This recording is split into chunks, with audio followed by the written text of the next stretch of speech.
Hey guys, I'm forever cruising the internet, reading stuff, and constantly forgetting where I saw it.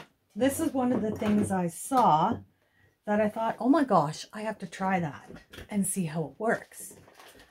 Don't remember where I saw it, no one to give credit to.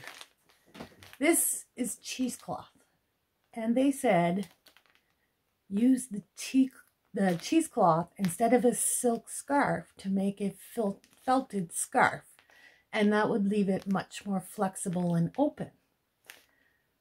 So I want to try it. So I picked up some cheesecloth. I have a Romney bat here that I dyed and made in purples. I've got my soap. I have some bubble wrap, of course, towels, some mesh, and I like using these. They're just for small projects. They're just bamboo placemats. And that's what I wrap them in when I agitate them, felt them, whatever you want to call it, when you do the rolling part. Now, I am no expert felter. I've done a bit of it, but I want to do more of it. So I'm going to muck about. Oh, I also have this for my water. I'm just going to use probably hot tap water to start. And if I need to bump it up a bit, then I'll boil some water. But I usually find if you use enough soap, hot tap water is good enough. So I will reset so you guys can see what I'm doing. And we're going to try felting on cheesecloth. I'm just going to do a little bit to start. I'm not going to do a whole project. I want to see how it turns out first. So I'll just do a little chunk of it and we'll see how it works and what our end result is. I'm kind of excited because I think this will probably work out really cool. All right, I'll set up and be right back. As I was setting up my cheesecloth, cutting off some chunks, I realized I didn't take notes on anything really, but how many layers of cheesecloth to use. So this is a double thickness and this is a single thickness. I'm going to try samples with both and we'll see what's better to use. We may even have to go up to like a 4 or something, but for now we'll just try with 2-ply and 1-ply and we'll see what happens.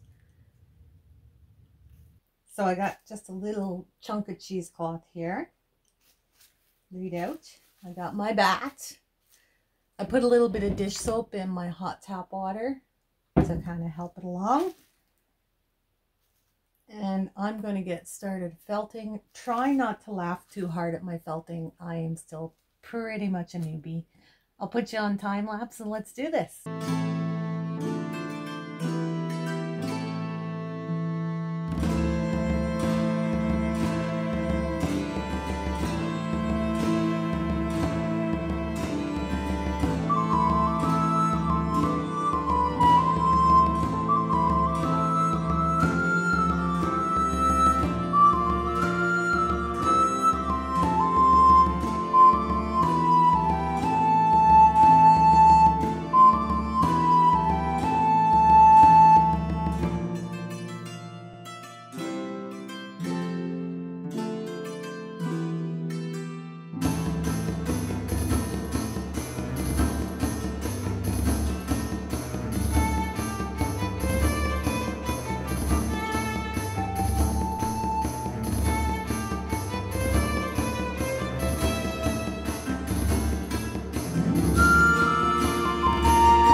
So I did 2 samples. Now they're very rough.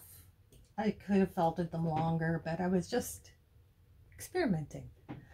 This is the first one, and you can see I only did one side, and a lot of the cheesecloth shows through. I'm going to wait for it to dry to get a final hand on it. And this one, I did both sides, but with a lighter covering. And you can actually see the cheesecloth on both sides. So it definitely takes more than 2 layers, but it does, for having 4 layers on it, feels rather fluffy and light. We'll see how it dries. You can see there it didn't felt at all. But this Romney is, it's a bit resistant to felting, I found, this particular fleece. So I should have used a better fiber. But as an experiment, I mean, technically you can use cheesecloth. I think I'd like to try with the more feltable fiber and do a bigger project and see how it turns out. So maybe we'll do that one day. But for now, this was an interesting experiment, and I say try it.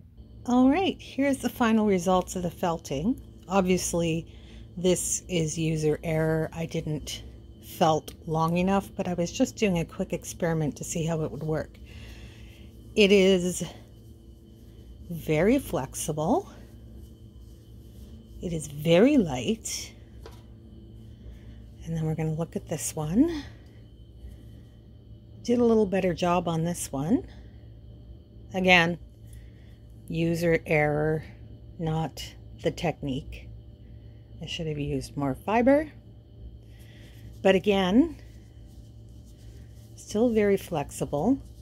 I think I folded over the edges a little too much. They're a little thicker. But overall, this looks amazing.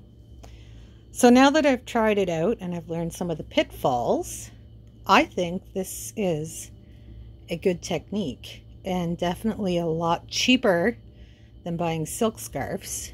Now this was the single layer of cheesecloth, and I think it leaves a lot of the texture of the wool visible. This was a double layer, and I think that the felting through it is not as much as in this one. This is a more homogeneous felt.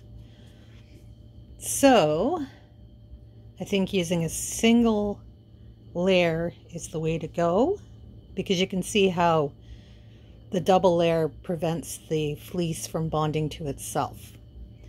So now that we've run this little experiment, I'm going to plan to do a full-length scarf with a braid of hand-dyed roving.